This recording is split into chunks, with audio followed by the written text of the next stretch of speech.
இப்பதான் நீ OG DMK உடைய எதிர்ப்பையே பார்க்கிறாய். இதற்கு முன்னால் நாங்க உன்னை கன்சிடரே பண்ணல. எதிர்க்கட்சி தலைவர் சொல்ற மாதிரி நாங்கள் எதிர்த்து நீங்கள் ஜெயித்த கட்சி அல்ல, நாங்க எதிர்த்தது வேற ஆள. என்ன இனிமேதான் நீ உண்மையான வில்லனை பார்க்க போற. ஐ மீன் இதையும் கட் பண்ணிடுவான். வில்லன் அவன் வில்லன் தான், இருந்துட்டு போகட்டும். விஜய் ஹீரோ என்றால் திராவிட முன்னேற்ற கழகம் உனக்கு வில்லன் என்பதை நீ எழுதி வைத்துக்கொள். மாநில உரிமைகளை பறிகொடுப்பவன் ஹீரோ என்றால் மாநில உரிமைகளுக்காக களத்தில் நிற்கும் திராவிட முன்னேற்ற கழகம் உனக்கு வில்லன் என்பதை தெரிந்து கொள்.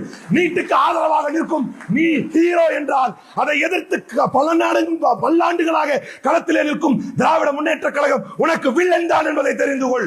மேகதாது அணையை நீ டி.கே. சிவகுமாரின் பாதம் தொட்டுதான் வாங்கி வருவாய் என்றால் அதே மாநில உரிமைக்காக களத்தில் நிற்கும் திராவிட முன்னேற்ற கழகம் உனக்கு வில்லன் என்பதை நீ எழுதி வைத்துக்கொள். வரலாறு அதை பேசும்.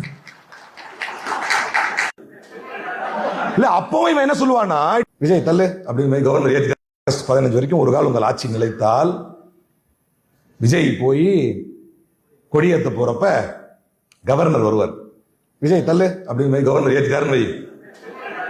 இல்ல அப்பவும் இவன் என்ன சொல்லுவானா, it is not for joke. அப்பவும் இவன் என்ன சொல்லுவானா, என்ன தப்புன்னு கேட்பான். அடுத்த என்ன சொல்லுவான், என்ன தப்பு உனக்கு தெரியாதுடா, உனக்கு தெரியாது. எவ்வளவு ரத்தம், எவ்வளவு வேர்வை, எவ்வளவு சிரமம், எவ்வளவு கஷ்டம், எவ்வளவு சட்ட போராட்டத்திற்கு பின்னால் கிடைத்த உரிமை இந்த மாநில உரிமை என்பதை போராடி பெற்றவனுக்கு தான் தெரியும். களத்தில் நின்றவனுக்கு தெரியும். தூக்கு கயிறை சுவைத்தவனுக்கு தெரியும். போராட்டத்தில் சிறைப்பட்டவனுக்கு தெரியும். உனக்கு எங்கிருந்து தெரியும்? தியேட்டர்ல தூக்கிட்டு வந்து ஆரத்தி எடுத்தவனுக்கும் பால் அபிஷேகம் செய்தவனுக்கும் தியேட்டர் சீட்டுகளை கிழித்தவனுக்கும் பொறுக்கிகளுக்கும் போக்கிரிகளுக்கும் மாநில உரிமைகளை பற்றி என்ன தெரியும்? முத்தமிழறிஞர் கலைஞர் மாநிலத்தின் முதல்வர் ஆனவுடன் இந்திரா காந்திக்கு எழுதினார் கடிதம். ராஜமன்னார் கமிட்டியை அமைத்தார்.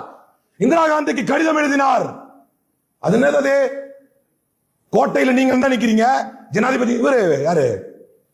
ஜனாதிபதி தானே, பிரசிடென்ட், குடியரசுத் தலைவர் தான் நிக்கிறாரு. கொடியை யார் ஏத்துறா? பிரைம் மினிஸ்டர் நீங்க தான் ஏத்துறீங்க.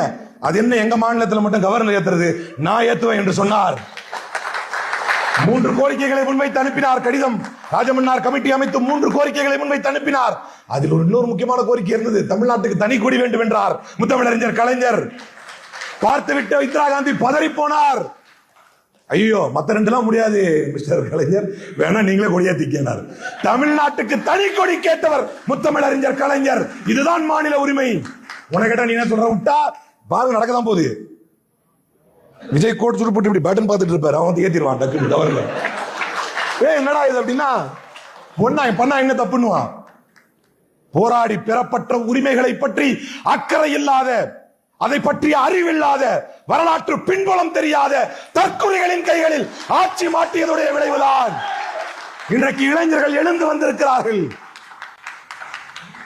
தமிழ்நாட்டுக்கு என்று ஒன்று தனிச்சிறப்புண்டு.